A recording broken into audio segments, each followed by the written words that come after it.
जय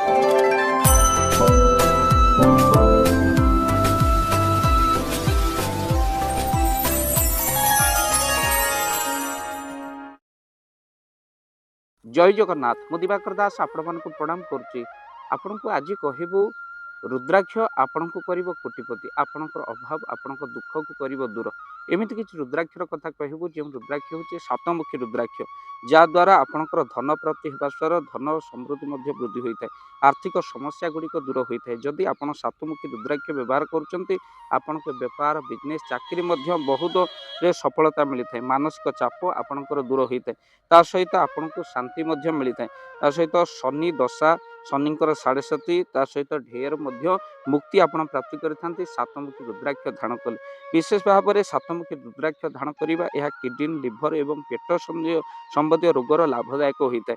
आउ यार नकारात्मक शक्ति दूर करिଥାଏ सातमुखी रुद्राक्ष। यदि आर्थिक स्थिति आपण भल नहीं तो निहाती आपण सातमुखी रुद्राक्ष धारण करंतु। जीवन में स्थिरता एवं संतुलन आनिया पई निश्चित भाव में सातमुखी रुद्राक्ष धारण जो मानसिक चापरे अच्छा से सातमुखी रुद्राक्ष धारण करते व्यक्ति को आत्मविश्वास और साहस प्रदान करें सातमुखी रुद्राक्ष। आपड़ यह रुद्राक्ष को केमी धारण करेंगे, प्रथम रुद्राक्ष को आणवे सातमुखी रुद्राक्ष को आ सहित आपको घीरे देशी गाई घी पकई दिंतु। घीर बाहर कर सारापर आप क्षीर धोईदेवे, क्षीर धोई सारापर गंगा जल धोईदेवे। कौन से सोमवार संक्रांति धारण कले बहुत सफल मिलता है, ना अन्य दिन मानक धारण करेंगे। शिव मंदिर पूजा कर रुद्राक्ष धारण कले बहुत सफल मिलता है। आपड़ से रुद्राक्ष को आप बाम हस्त रखी डाण हाथ ऊपर रखी ओम नमः शिवाय मंत्र आप जप करेंगे। केतर जप करेंगे 108 थर जप कर रुद्राक्ष को आप धारण कर। विशेष भाव में सातमुखी रुद्राक्ष कुंभ राशि बहुत सफल आनी था, तेणु कुंभ राशि व्यक्ति विशेष मान सातमुखी रुद्राक्ष धारण कर आपंकर आय को डबल करूँ। जदि आप ओरिजिनल रुद्राक्ष नापी चाहते स्क्रीन रे चलता नंबर में निहाती भाव में कॉल करूँ। आउ रुद्राक्ष धारण कर गोटे मास भितर मिले चमत्कार फल। तो आप रुद्राक्ष नापी स्क्रीन रे चलता नंबर में एवं कॉल कर वीडियो को शेयर करेंगे। चैनल रे जदि नुआ चैनल को सब्सक्राइब कर दिंतु। भाव दिवाकर चैनल आपण मान चैनल यह तो आप प्रमाण कर देछन। तो प्रत्येक दिन देखंतु भाव दिवाकर चैनल कि नुआ कथा शिखा। जय जगन्नाथ, जय पंच, जय जगन्नाथ। धन अर्जन धर्म करी धर्मे प्राप्त नरहरि।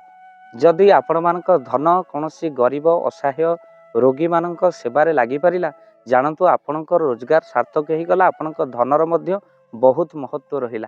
तो आज आपण माने जदि चाहूचंती आपणकर से धन महत कार्य लागू, जेमिति कि आमे गोटे आम्बुलांस करिचु, जो आम्बुलांस प्रतिदिन किछि असहाय रोगी मानक मेडिकल रे पहुंचाए, किछि गरीब अनाथ शिशु मानक मध्य आमे वस्त्र दान करू, किछि रोगी मानक पाखरे पहुंचू जो माने बहुत रोगरे पीड़ित से पाखरे आमे किछि अर्थ आ गरीब लोक मानकू सहायता प्रदान करू। ये किछि दिन पूर्व आपण माने सहयोग कले, आमे मध्य किछि कंबल असहाय मानक पाखरे जाई पहुंची बांटी थिलु। आपण को कृतज्ञता ज्ञापन करने सहित जदि आप चाहूँगी आपण धन आम द्वारा कौन सी महत्व कार्य लागू तो स्क्रीन रे चली नंबर रे निश्चिंत आपण कॉल करंतु। आउ आपण विवाह वार्षिक आपण पिला मानक जन्म रे श्राद्ध रे जदि आपण दान करने को चाहूँगी आपण पुओ नाम रे झील नाम रे स्त्री नाम रे निश्चिंत भाव में आपण दान करें। स्क्रीन रे चली नंबर रे आपण कॉल करंतु, आमे दबु आपण को फोन पे नंबर, जो फोन पे नंबर रे आपणकर दान पहुँची पारिबा। निश्चिंत भाव में आपणकर दान क्यों कार्य लगुच तार मध्य वीडियो करी भाव दिवाकर चैनल रे आमे निश्चिंत भाव में पकेबू, आपण देखि निश्चिंत खुशी हेबे। तो आपण पुओ झील विवाह वार्षिक जन्मदिन में जदि आप चाहूँगी आपणकर दान महत्व कार्य लागू तो से शुभ दिन मानक आप कॉल करी आमको फोन पे नंबर मागी पारे। आम्भे माने आपको फोन पे नंबर दबु, जो नंबर रे आप सहयोग राशि पठाई पारे। निश्चिंत भाव में आपणकर धनर सार्थकता है।